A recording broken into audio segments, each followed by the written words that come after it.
رات کا وقت تھا۔ دمشق کی فضا غیر معمولی طور پر خاموش تھی۔ محل کے دروازے بند تھے مگر تخت حکومت پر بیٹھا شخص بے چین تھا۔ یہ حجاج بن یوسف تھا، وہی حجاج جس کے نام سے لوگ کانپتے تھے، جس کی تلوار سے شہر اجڑتے تھے، جس کی عدالت میں رحم نہیں صرف حکم چلتا تھا۔ اسی رات حجاج نے حکم دیا، آج ایک خاص قیدی کو میرے سامنے لایا جائے۔ قیدی لایا گیا۔ نہ اس کے ہاتھ میں ہتکڑی کا خوف تھا، نہ آنکھوں میں گھبراہٹ، چہرے پر عجیب سا سکون، ایسا سکون جو صرف اللہ پر کامل یقین سے آتا ہے۔ حجاج نے گھور کر دیکھا اور کہا، کیا تم جانتے ہو میں کون ہوں؟ قیدی نے آہستہ سے کہا، ہاں، اور میں یہ بھی جانتا ہوں کہ تم کون نہیں ہو۔ دربار میں سناٹا چھا گیا۔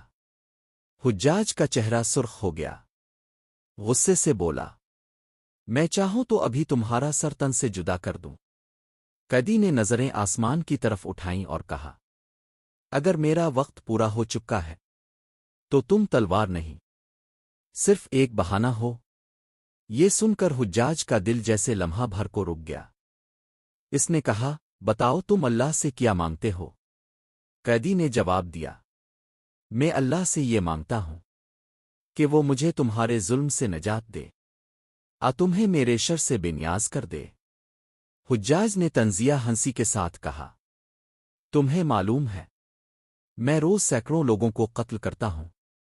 قیدی نے نہ ڈرتے ہوئے کہا، اور مجھے معلوم ہے کہ تم روز سینکڑوں قبریں اپنے لیے کھودتے ہو۔ یہ الفاظ تھے مگر تیر کی طرح دل میں پیوست ہو گئے۔ حجاج نے پہلی بار نظریں جھکا لیں۔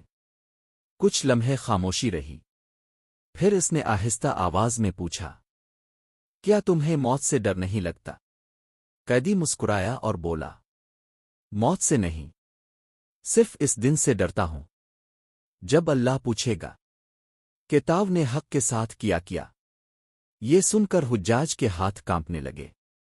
وہی حجاج جس کے نام سے لوگ کانپتے تھے، آج خود اندر سے لرز رہا تھا۔ اس نے فوراً حکم دیا، اس قیدی کو چھوڑ دیا جائے اور اسے عزت کے ساتھ رخصت کیا جائے۔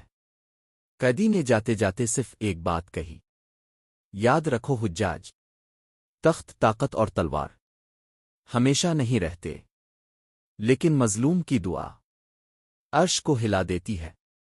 قیدی چلا گیا، مگر الفاظ حجاج کے دل میں رہ گئے، اور تاریخ گواہ ہے، حجاج بن یوسف کے محل تو رہے مگر سکون کبھی واپس نہ آیا۔